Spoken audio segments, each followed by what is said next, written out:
فاعل ذلك غدا الا ان یشاء اللہ. 15 دن تاخیر کیوں ہوئی ہے؟ 15 دن وہی لیٹ کیوں ہو گئی؟ 15 دن وہی رکی کیوں رہی؟ جبریل امین تشریف کیوں نہیں لائے؟ وَلَا تَقُولَنَّ لِشَيْءٍ، اس لیے کہ محمد رسول اللہ صلی اللہ علیہ وسلم نے جب ان سے فرمایا کہ کل جواب دوں گا، آپ نے انشاءاللہ نہیں کہا. اور انشاءاللہ کا مطلب کیا ہے؟ جواب دوں گا اگر اللہ نے چاہا، اللہ کی مشیت سے، اللہ کے حکم سے. آپ نے یہ الفاظ زبان سے نہیں کہے، وہی رک گئی، 15 دن رکی رہی.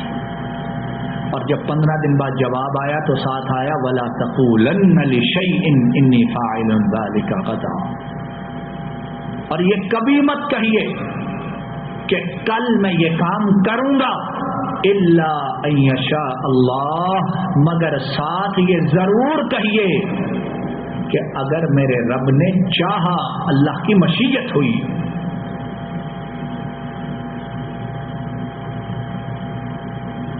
توحید، اللہ کی وحدانیت، اکیلے اللہ کی قوت، اکیلے اللہ کی سلطنت، اکیلے اللہ کا اختیار، اکیلے اللہ کی مشیت، ایک اللہ اکیلے کی مرضی.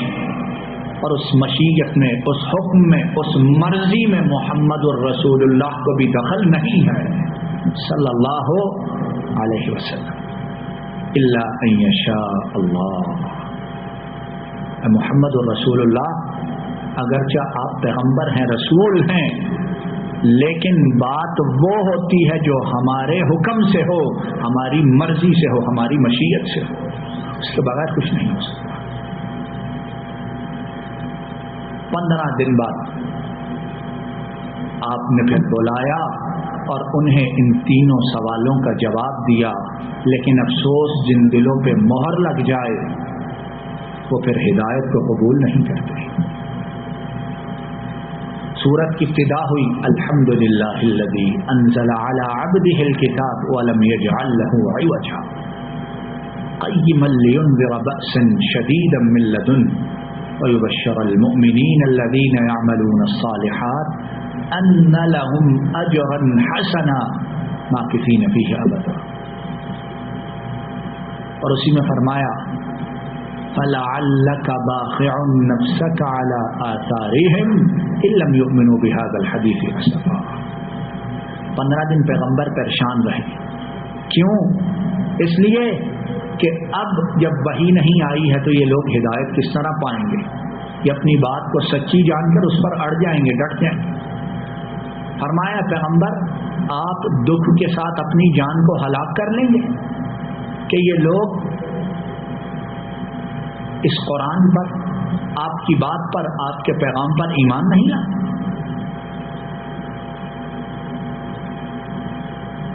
ہدایت کے لیے اتنی تڑپ، اتنی چاہت، اور یہ تڑپ چاہت ان کے لیے ہے جو جان کے دشمن.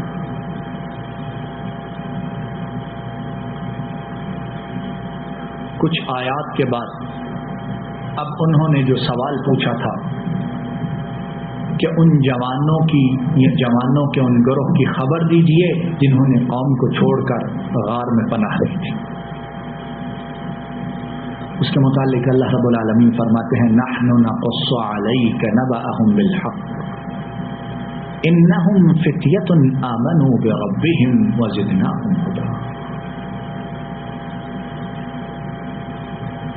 اب ہم ان کا صحیح واقعہ آپ کے سامنے بیان کر رہے ہیں. یہ چند نوجوان تھے جو اپنے رب پر ایمان لائے تھے، اور ہم نے ان کو ہدایت میں ترقی عطا فرما دی تھی. ہم نے ان کو ہدایت میں اور زیادہ کر دیا، اور ہم نے ان کے دل مضبوط کر دیے. جبکہ یہ اٹھ کھڑے ہوئے اور کہنے لگے کہ ہمارا پروردگار تو وہی ہے جو آسمان اور زمین کا پروردگار ہے.